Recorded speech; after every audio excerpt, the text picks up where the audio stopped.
So, hello guys! Good evening! So, ngayon, nandito na ang ating digital multimeter, ang Habotes HD123. Ang multimeter na para sa mga baguhan na kagaya ko na hindi marunong magbasa sa analog multimeter.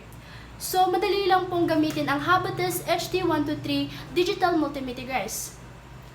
Nandito sa gitna ang ating on and off button. And then, sa side naman, nandito ang button para sa ilaw. And then, dito naman sa baba, nandito ang ating slots kung saan natin ipa-plug ang ating mga prob wire. So, sa paglagay ng ating prob wire, color-coded lang guys. Black to black and red to red. So, ngayon, meron tayong extension wire dito at itetest natin or kukunin natin ang kanyang AC or alternating current volt. Sa paggamit ng Habotes, madali lang. Kailangan mo lang ilagay dito sa hole ng ating extension wire para makuha ang kanyang AC. So, ayan guys. Kung nakikita nyo sa ating screen ng ating Habotes, ang kanyang AC ay 230 volts. Ngayon naman, kunin natin ang DC volts ng battery.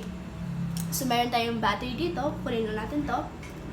And also, take note guys, unlike sa analog multimeter, sa digital multimeter natin, wala ka nang i-adjust. Kasi nga, auto na ito. So, siya na ang bahala mag-adjust. Hindi kagaya sa analog multimeter na ikaw pa. So, sa pagkuha naman ng DC volts ng battery, dapat siguraduhin natin na nasa tama ang paglalagyan natin ng ating probe wire. Ang black ay nasa negative at ang red naman ay sa positive. So, kita mo guys. So guys, kung nakikita niyo sa ating screen, ang kanyang DC volts ay 1.5 volts. So, ganyan lang kadali gamitin ang ating Habotes HD123 digital multimeter guys. And ngayon naman, kung gusto niyo malaman ang kanyang continuity,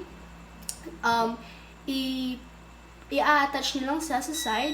So, yan. Kapag narinig niyo siyang ganan, parang may siren, that means may continuity.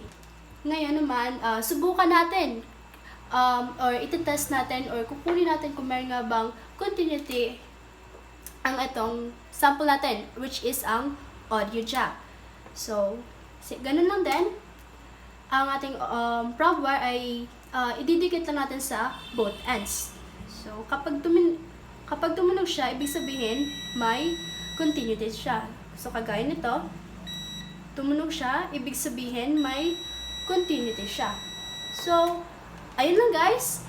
Ganito lang kadali gamitin ang ating digital multimeter na Habotes HD123. Pwede ito sa lahat at madali lang gamitin, lalo na sa mga baguhan o hindi pa gaanong maalam sa paggamit ng mga multimeter.